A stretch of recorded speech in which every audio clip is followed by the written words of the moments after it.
क्या है आध्यात्म? दर्शन, चिंतन धारा, विद्या या संस्कृति की परंपरागत विरासत। आध्यात्म दर्शन यानी जीवन का शाश्वत सत्य। मानव जीवन से जुड़े शाश्वत सत्यों को जानिए और समझिए उपासक डॉक्टर सोहन राज तातेड़ से हमारे खास कार्यक्रम आत्मविज्ञान में।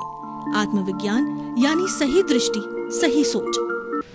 भाइयों और बहनों, मातृशक्ति को नमन। चैनल 24+ न्यूज़ के आध्यात्मिक कार्यक्रम आत्मविज्ञान में आपका हार्दिक स्वागत है, अभिनंदन है, सत्कार है। हम आपको आत्मविज्ञान कार्यक्रम में सही दृष्टि, सही सोच, राइट विजन, राइट थिंकिंग के अंतर्गत जीवन के रहस्यों के बारे में बताएंगे, आपके अस्तित्व के बारे में बताएंगे कि आपका अस्तित्व क्या है। आपके अंदर जो संभावना है उन संभावनाओं को हम प्रकटीकरण करेंगे और उसको आपको लक्ष्य देंगे और लक्ष्य तक पहुंचने की सारी प्रक्रिया बताएंगे। तो उसके अंदर हम प्रतिदिन नए नए विषय लेते हैं। तो आज का हमारा विषय है सच्चिदानंद। सच्चिदानंद हमारा प्रारंभ है और सच्चिदानंद हमारा अंत है। उसके हमें सच्चिदानंद विषय इसलिए लिया गया है, आपके भीतर पूरी संभावना है। आप सच्चिदानंद बन सकते हो, आप सच्चिदानंद हो, लेकिन उस लक्ष्य में लग जाओ, उस जागृति में लग जाओ और उस परम पद सच्चिदानंद को प्राप्त करो। तो पहले हम समझेंगे कि सच्चिदानंद का अर्थ क्या है। सत प्लस चित्त प्लस आनंद। सत का मतलब अविनाशी और चित्त का मतलब ज्ञान दर्शन और उसका लक्षण है आनंद। हम अविनाशी से चलते हैं। अविनाशी तत्व वह होता है जो कि कभी जिसका विनाश नहीं होता, वह कभी नष्ट नहीं होता। विनाशी तत्व नष्ट होता है। और दूसरा जो है वह है ज्ञान दर्शन। हमारा जो लक्षण है वो ज्ञान और दर्शन है। ज्ञान और दर्शन दो बताए गए हैं क्योंकि ये दो पर्याय है और ये अगर दोनों को पर्याय नहीं बताया जाता है तो वस्तु का अस्तित्व समाप्त हो जाता है। हमारी जो आत्मा है, हमारा जो सच्चिदानंद है, जो अविनाशी तत्व है, उसका भी अस्तित्व है, वह भी वस्तु है। इसलिए उसको कभी वो ज्ञान में रहती है, कभी वो दर्शन में रहती है। एक हमारा जो वस्तु का जो है वो परिभाषा ये है कि जो है वो उत्पाद व द्रव्यात्मक सतह। किसी भी वस्तु का अस्तित्व जो है वह उत्पाद और व्यय में होता है।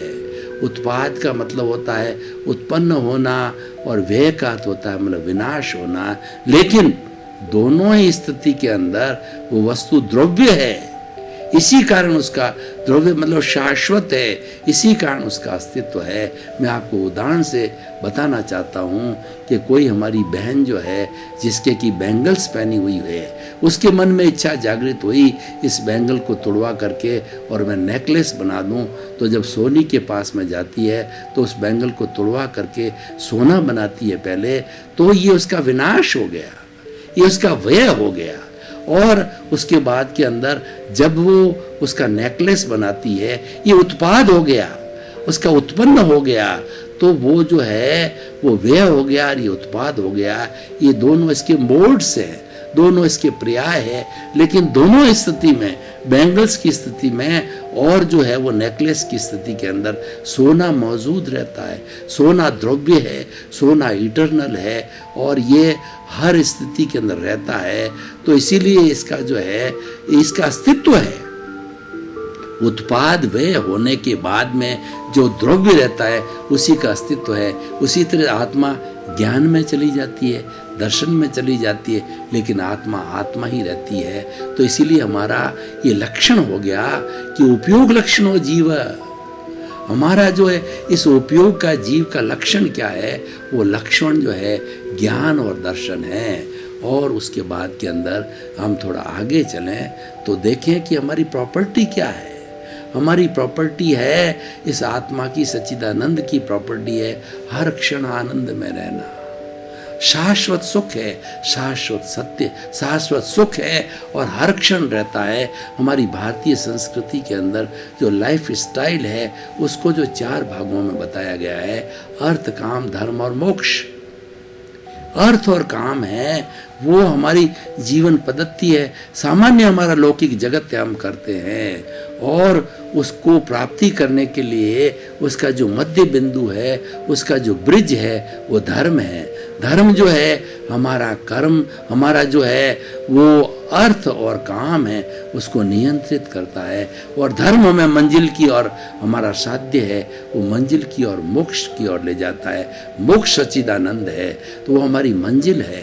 तो हमने आपको अपना अस्तित्व भी बताया और आपको मंजिल भी बताई। अब हम आप उसकी प्रक्रिया बताएंगे किस तरीके से आप सच्चिदानंद होते हुए सच्चिदानंद बन जाओ, वो प्रक्रिया हम आपको बताते हैं। देखिए, हम आत्मा हैं, हम चेतन तत्व है।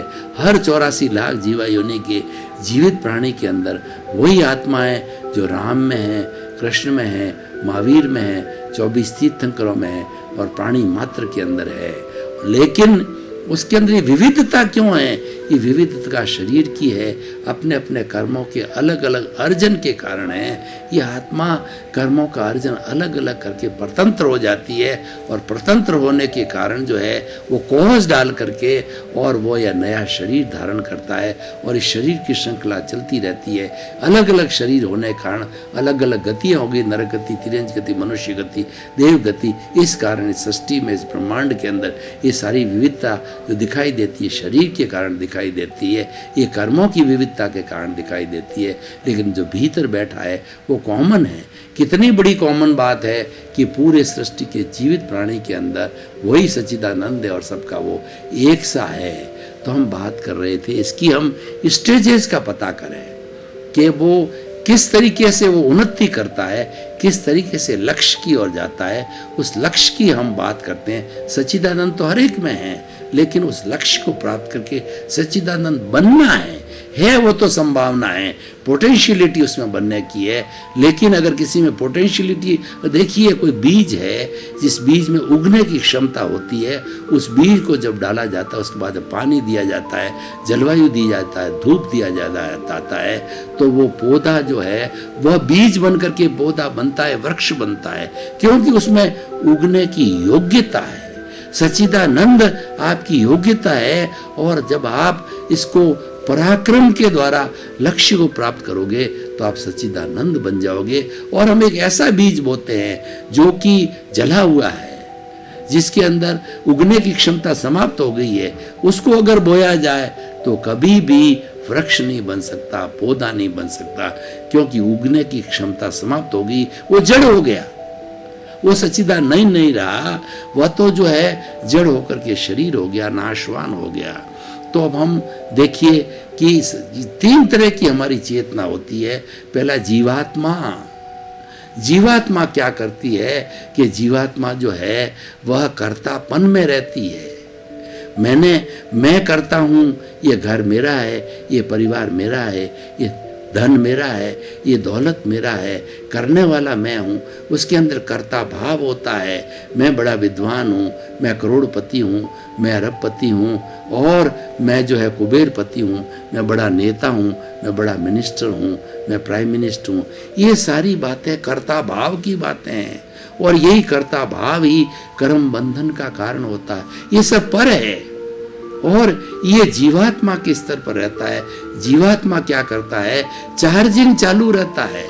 उसके जो है ये मन वचन काया की तीनों बैटरियां चार्ज होती रहती है और चार्ज होकर के फिर से नया पुतला बनाती है और ये क्रम जारी रहता है। उसका जो है वो चार्ज रुकता नहीं है। जीवात्मा का चार्ज चालू रहता है, आश्रव चालू रहता है और निर्जरा तो होती रहती है, लेकिन आश्रव चालू होता है तो फिर जो है उसके बाद के अंदर फिर वो आश्रव को मल्टीप्लाई करता रहता है और जन्म जन्मांतर के अंदर हम घूमते रहते हैं। दूसरा जो है जो हमारा है अंतरात्मा, ये जो है वो हमारे वो सच्चिदानंद बनने की और जो हमारा प्रयाण है।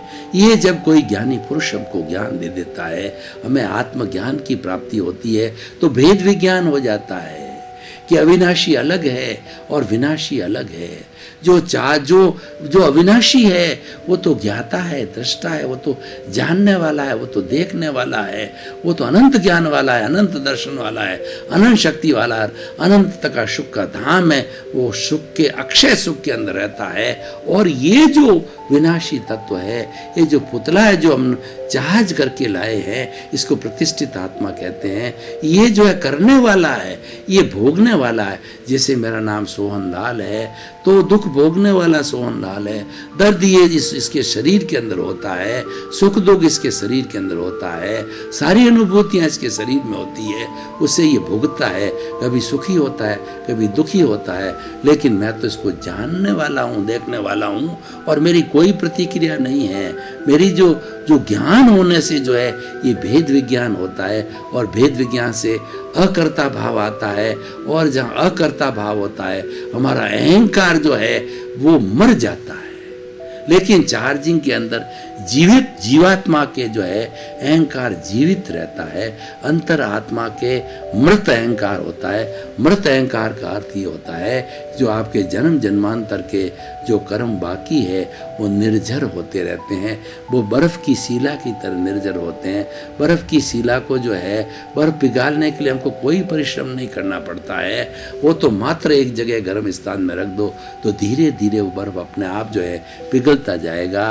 वो निर्जरण है, वो हमारा डिस्चार्ज है, वो होता रहता है। ये होता रहता है, ये होने वाली प्रक्रिया है, इसमें करना कुछ नहीं रहता है। ये हो रहा है, करना अलग है। वो हमारा पुरुषार्थ है, वो हमारी जागृति है। जब हमें ज्ञान प्राप्त होता है तो 100% प्रतीति हो जाती है कि मैं तो जो है शुद्ध आत्मा हूँ और ये शरीर मेरा रिलेटिव है। सारे संसार के जितने भी प्राणी हैं 84 लाख जीवा योनि के, उनका शरीर है, रिलेटिव है, लेकिन उसके भीतर जो रियल बैठा है वो सबका समान है। चाहे कीड़ा हो, चाहे मकोड़ा हो, चाहे पेड़ हो, पौधा हो, उन सब का समान है और उसके अंदर वही विराजमान है। तो वो ये अनुभूति हो जाती है, ये प्रतीति 100% बैठ जाती है। उस ज्ञान लेने के बाद में, उसके 100% प्रतीति के बाद में 15% जो है मैं जागृति पैदा हो जाती है। हमको आगे बढ़ाने वाला तत्व है जागृति। जागृति का अर्थ हमारी प्रज्ञा जागृत हो जाती है। हम प्रज्ञा चक्षु बन जाते हैं, हम स्थित प्रज्ञ बन जाते हैं और धीरे धीरे भी जागृति बढ़ती जाती है। यही पुरुषार्थ है। ज्ञान हमको पुरुष बनाता है। पुरुष का मतलब ये है हम ज्ञाता दृष्टा बन गए, हम जो है जानने वाले देखने वाले बन गए, हम करने वाले भोगने वाले नहीं रहे। वो अलग तत्व हो जाता है तो ये पुरुष का बनता है। और जो भोगने वाला है, जानने वाला है, वो प्रकृति है। पुरुष प्रकृति को देखता रहता है, जानता रहता है और ये जो प्रकृति है वो गलती रहती है बर्फ की शिला की तरह, क्योंकि चार्जिंग बंद हो गया, आश्रव बंद हो गया है, खाली निर्जरा बाकी रह गई है। और जब प्रज्ञा जागृत होती, प्रज्ञा संवर है। और ये 5 आज्ञा हमारा तप है। तप जो है हमारा जो एक हमारा आचार संहिता है वो हमारा संवर है। और जहाँ संवर होता है वहाँ नए कर्मों का बंधन नहीं होता है। आश्रव रुक जाता है, आश्रव से नए कर्मों का बंधन होता है। अहंकार को तोड़ दिया जाता है, अहंकार को धाराशायी कर दिया जाता है। आत्मज्ञान की प्राप्ति होने के बाद में हम जब प्रज्ञा चक्षु बनते जाते हैं, हमारी प्रज्ञा जागृत हो जाती है। प्रज्ञा आत्मा की भाव शक्ति है, वो हमें हमेशा ज्ञान में रखेगी, ज्ञान को हाजिर रखेगी। और ये जो करने वाला, भोगने वाला जो पुतला है, ये उसकी जब बुद्धि इधर उधर भटकती है तब वो प्रज्ञा इसको जागृत करेगी कि तुझे ज्ञान प्राप्त हो गया है, तुम अंतरात्मा है, तुम अपनी बुद्धि को सही ठिकाने लाओ और जो है वो तुम अकर्ता भाव को प्राप्त करो, 5 आज्ञा का पालन करो। और जो कुछ भी तुम्हारे सामने घटित हो रहा है उसको दृष्टा भाव से देखो, उसको ज्ञाता भाव से देखो, उसके साथ राग द्वेष मत करो, क्योंकि तो हो रहा है और ये होगा इसलिए कि तुमने ही कोष डाले, तुम ही अर्जन करके लाए हो। तो इसका जो जितना भी निर्जरा है, जितना भी डिस्चार्ज है, वह होता रहेगा बर्फ की शिला की तरह। और ये जो नया प्रतिष्ठा नहीं होगी, इस ज्ञान लेने के बाद में एक ही प्रतिष्ठित आत्मा बनेगी, क्योंकि अहंकार को धाराशायी कर दिया गया है। अहंकार को जो है मिटा दिया गया है, नए कर्मों का बंधन नहीं होगा। तो आश्रव का जो द्वार है वो बंद कर दिया गया है। और उसके साथ साथ में प्रज्ञा ने जो है हमको तप की चेतना जागृत कर दी है। तप की चेतना संवर है, तप है हमारी आचार संहिता है, और तप जो है हमारा चारित्र है। और तप के द्वारा हम संवर में रहते हैं हर वक्त के अंदर, और संवर जहाँ है वहाँ पर निर्जरा रहती है। ये 5 आज्ञा है, ये हमारा तप है। और मोक्ष मार्ग के 4 स्थान बताए गए हैं, सम्यक दर्शन, सम्यक चारित्र, सम्यक जो है वो ज्ञान, और सम्यक तप है। तो इन 4 के द्वारा हम धीरे धीरे आगे बढ़ते रहते हैं। सम्यक दर्शन करते हुए हमारी दृष्टि शुद्ध होनी चाहिए, हमारा रॉन्ग बिलीफ समाप्त होना चाहिए, हमें राइट बिलीफ की प्राप्ति होनी चाहिए। और सम्यक ज्ञान का अर्थ होता है भेद विज्ञान करना। आत्मा अलग, शरीर अलग। आत्मा तो ज्ञाता है, दृष्टा है, शरीर ये करने वाला है, ये भोगने वाला है। अकर्ता भाव पैदा हो जाता है कि कर्ता ये व्यवस्थित शक्ति है, ये साइंटिफिक सर्कमस्टांशियल एविडेंसेस होती है, ये कर्ता बनती है, और मैं तो जो एक निमित्त हूँ, मैं तो एक संजोग हूँ। ये दृष्टि हमारे को प्राप्त होती है। तो ये हमारा सम्यक दर्शन, सम्यक ज्ञान हो गया। सम्यक चारित्र जो है हमारी 5 आज्ञा है, और ये 5 आज्ञा का पालन सम्यक चारित्र बनता है। उससे हमारा जीवन का जो है शुद्धिकरण होता है, और हमारे कर्मों का बंधन रुक गया, और रुक के बाद के अंदर अब संवर चालू हो जाता है। और तप की प्रक्रिया 5 आज्ञा की सारी प्रक्रिया पर जो हमारी तप की प्रक्रिया है, तप की प्रक्रिया से हमको सम्यक चारित्र मिलता रहेगा, और ये हमारा चलता रहता है। सच्चिदानंद की दूसरी हमारी अवस्था जो है वो हमारी जो अंतरात्मा के पद के ऊपर हम आ जाते हैं, और हर क्षण आनंद के अंदर रहते हैं।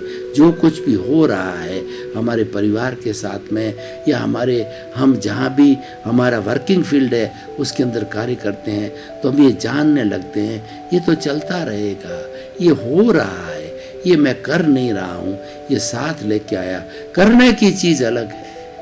हमारी जो जागृति, जो ज्ञान लेने के बाद में 15% जागृति हो जाती है, इसको बढ़ाना पुरुषार्थ है।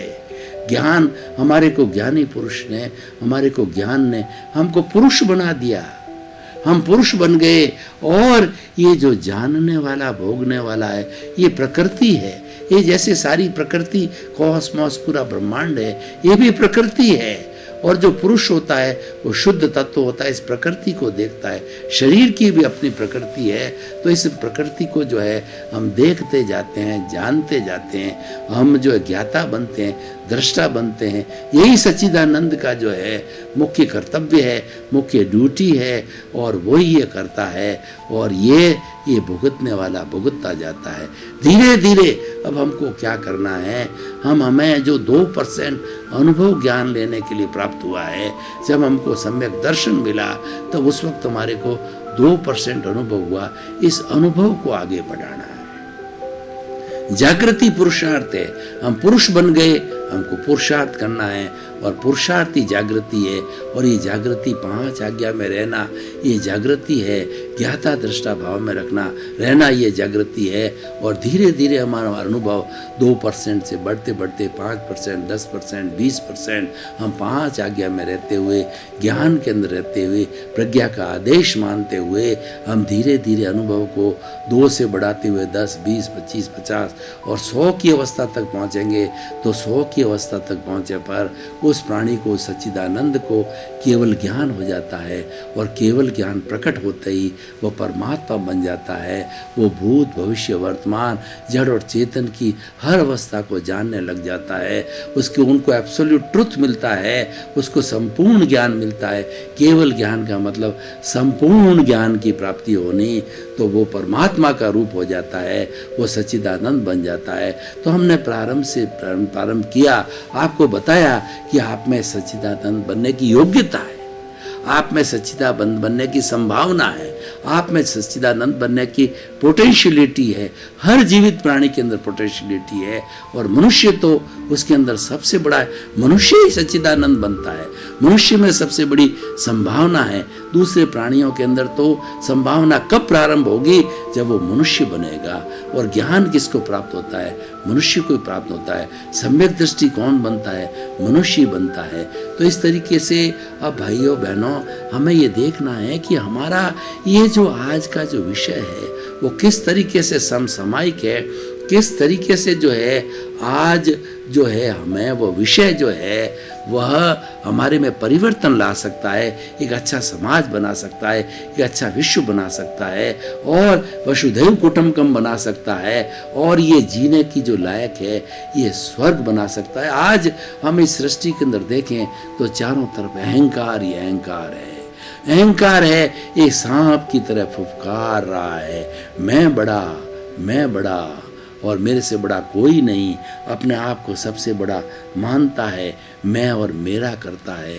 ये अहंकार भाव ही हमें जो है विषमता पैदा कर रहा है। आज इस सारी सृष्टि के अंदर असंवेदनशीलता, ये हिंसा और ये आतंकवाद, ये रेप, ये भ्रष्टाचार, इन सब की जननी अहंकार है।